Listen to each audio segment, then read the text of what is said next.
ನಮಸ್ಕಾರ ವೀಕ್ಷಕರೇ. ಆ ಪಕ್ಷದ ಆ ನಡೆಯ ಮರ್ಮವೇನು? ಪ್ರತಿಪಕ್ಷ ಕೊಟ್ಟ ಕೌಂಟರ್ನ ಅರ್ಥ ಏನು?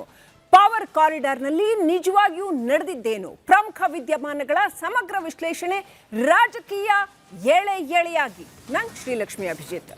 ವೀಕ್ಷಕರೇ, ಡಿ.ಕೆ. ಶಿವಕುಮಾರ್ ಮೂಲತಃ ರಾಮನಗರ ಜಿಲ್ಲೆಯವರು. ತಮ್ಮ ಜಿಲ್ಲೆಯನ್ನ ಪ್ರತಿನಿಧಿಸುವವರು ಸಿಎಂ ಆಗಿದ್ದಕ್ಕೆ ಅಲ್ಲಿನ ಜನ ಖುಷಿ ಪಡಬೇಕಾಗಿತ್ತು. ಆದರೆ ಅದೇ ಜಿಲ್ಲೆಯ ಜನರು ಡಿ.ಕೆ. ಶಿವಕುಮಾರ್ ಅವರ ವಿರುದ್ಧ ತಿರುಗಿ ಬಿದ್ದಿದ್ದಾರೆ. ಟೌನ್ಶಿಪ್ ಯೋಜನೆಯನ್ನ ಮಾಡೇ ಸಿದ್ಧ ಅಂತ ಹೊರಟಿರೋ ಬಂಡೆ ವಿರುದ್ಧ ಬಿಡದಿ ಜನ ಹೋರಾಟದ ಕಹಳೆ ಮೊಳಗಿಸಿದ್ದಾರೆ.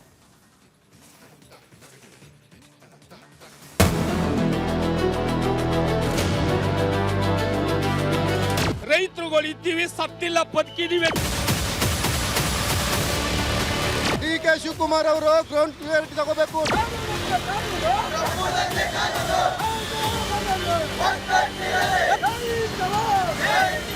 ಜೀವ ಬುಡಾಕು ತಯಾರು, ಔಷಧಿ ಕೂಡ ಸಾಯಕ್ಕೂ ತಯಾರು ನಾವು.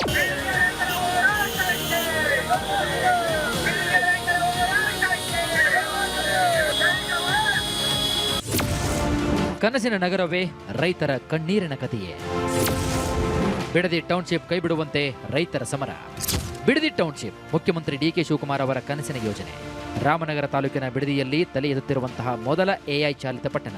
9 ಗ್ರಾಮಗಳ 7,482 ಎಕರೆಯಲ್ಲಿ 18,133 ಕೋಟಿ ರೂಪಾಯಿ ವೆಚ್ಚದಲ್ಲಿ ನಿರ್ಮಾಣವಾಗುತ್ತಿರುವಂತಹ ಸ್ಮಾರ್ಟ್ ಸಿಟಿ. ವಿರೋಧದ ನಡುವೆಯೂ ಕೂಡ ಟೌನ್ಶಿಪ್ ಯೋಜನೆ ಜಾರಿ ಮಾಡಲು ಮುಂದಾಗಿರುವಂತಹ ಸರ್ಕಾರದ ವಿರುದ್ಧ ಅನ್ನದಾತರು ಸಮರವನ್ನ ಸಾರಿದ್ದಾರೆ. ನಿನ್ನೆ ನಡೆದಂತಹ ಅನ್ನದಾತರ ಸಮರ ಹೇಗಿತ್ತು ಅನ್ನೋದನ್ನ ಮೊದಲು ಹೇಳ್ತೀವಿ ಕೇಳಿ. ಈ ಬಿಡದಿ ಟೌನ್ಶಿಪ್ ವಿಚಾರಕ್ಕೆ ಸಂಬಂಧಪಟ್ಟಂತೆ ವಿರೋಧ ಮಾಡಿ ರೈತರು ಬಹಳ ದೊಡ್ಡ ಮಟ್ಟದಲ್ಲಿ ಹೋರಾಟಕ್ಕೆ ಮುಂದಾಗಿದ್ದಾರೆ. ಬೈಕ್ ರ್ಯಾಲಿಯನ್ನು ನಡೆಸ್ತಾ ಇದ್ದಾರೆ.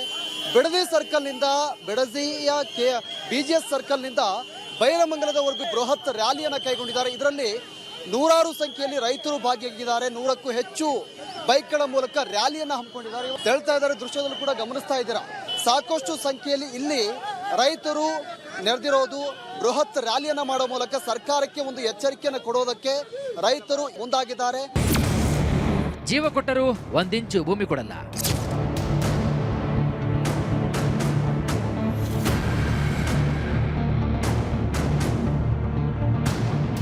ಬಿಡದಿ ಟೌನ್ಶಿಪ್ಗಾಗಿ ರೈತರ ಭೂಸ್ವಾಧೀನ ವಿರೋಧಿಸಿ 450 ದಿನಗಳಿಂದ ಅನ್ನದಾತರು ಧರಣಿ ನಡೆಸ್ತಾ ಇದ್ದಾರೆ. ಆದರೆ ರೈತರ ಕೂಗಿಗೆ ಕಿವಿಗೊಡದ ಕಾಂಗ್ರೆಸ್ ಸರ್ಕಾರದ ವಿರುದ್ಧ ಅನ್ನದಾತರು ಅಕ್ಷರಶಃ ರೊಚ್ಚಿಗೆದ್ದಿದ್ರು.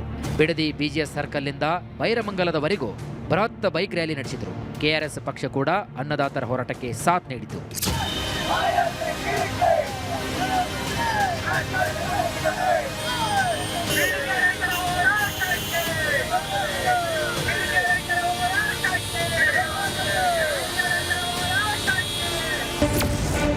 ಬಿಡದಿ ರೈತರು ಸತ್ತಿಲ್ಲ, ಬದುಕಿದ್ದೀವಿ ಸ್ವಾಮಿ. ಬಿಡದಿ ಟೌನ್ಶಿಪ್ಗೆ ವಿರೋಧಿಸುತ್ತಿರೋರು ರೈತರೇ ಅಲ್ಲ ಎಂದಿದ್ದ ಸಿಎಂ ಡಿ.ಕೆ. ಶಿವಕುಮಾರ್ಗೆ ಅವರ ವಿರುದ್ಧ ಕೃಷಿಕರೇ ಇದೀಗ ಆಕ್ರೋಶವನ್ನು ಹೊರಹಾಕಿದ್ದಾರೆ. ಬಿಡದಿಯಲ್ಲಿ ರೈತರು ಸತ್ತಿಲ್ಲ, ಇನ್ನೂ ಬದುಕಿದ್ದೀವಿ ಅಂತ ವಾಗ್ದಾಳಿ ನಡೆಸಿದ್ರು. ನಮ್ದು ಭೂಮಿನ ಹೇಳ್ದೆ ಏಕಾಏಕಿ ರೈತರು ಸರ್ಕಾರದಿಂದ ಭೂಮಿಗಳು ಕಿತ್ಕೊತಾವ್ರೆ. ಅದಕ್ಕೋಸ್ಕರ ಹೋರಾಟ ಮಾಡ್ತಾ ಇದ್ದೀರಿ.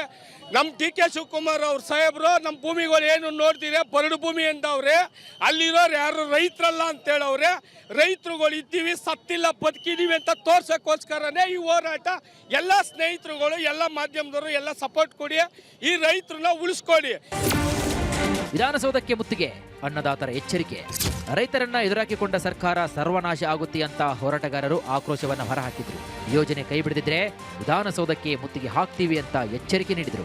ಒಂದ್ ವೇಳೆ ನಿಮ್ಮ ಮನವಿಗೆ ಸ್ಪಂದಿಸಿಲ್ಲ ಅಂದ್ರೆ ವಾಟ್ ನೆಕ್ಸ್ಟ್? ಅಂದ್ರೆ ವಿಧಾನಸೌಧಕ್ಕೂ ಇದೇ ಕೆಲಸ ಮಾಡ್ತೀವಿ, ಮುತ್ತಿಗೆ ಹಾಕ್ತೀವಿ 100% ರೈತರ ಸಂಘನ ರೈತರನ್ನ ಎದುರಾಕಣ ಸರ್ಕಾರ ಯಾವುದು ಉಳಿದಿಲ್ಲ, ಮುಂದೆ ಉಳಿಯೋದು ಇಲ್ಲ.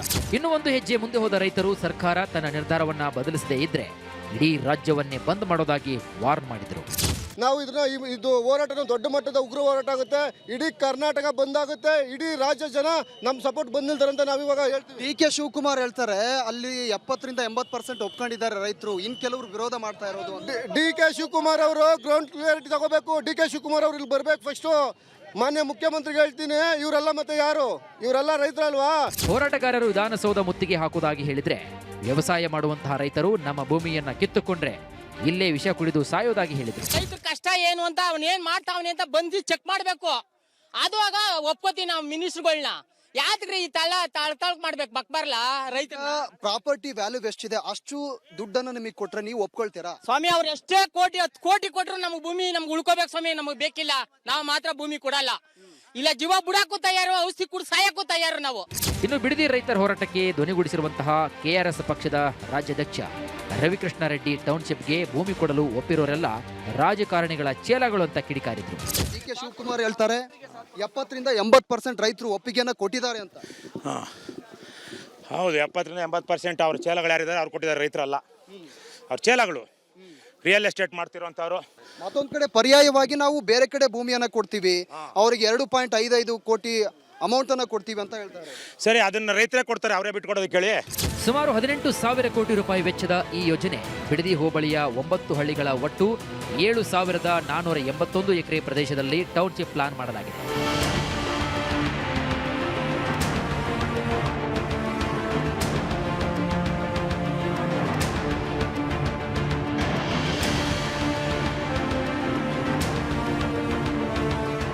ಇದರಲ್ಲಿ ಅತ್ಯಾಧುನಿಕ ವಸತಿ ಸಮುಚ್ಚಯಗಳು, ವಾಣಿಜ್ಯ ಕೇಂದ್ರಗಳು ಮತ್ತು ದೇಶದ ಮೊದಲ AI ಸಿಟಿ ಒಳಗೊಂಡಂತೆ ಹೈಟೆಕ್ ಉದ್ಯೋಗಾವಕಾಶದ ಹಬ್ಗಳನ್ನು ಸೃಷ್ಟಿಸಲು ಪ್ಲಾನ್ ಸರ್ಕಾರ ಹೇಳಿದೆ.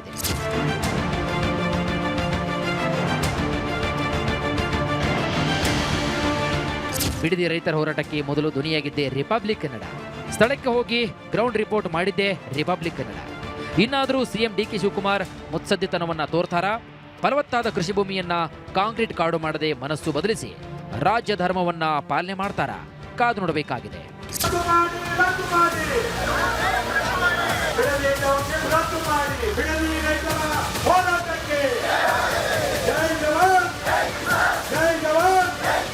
Bureau report, republic Kannada.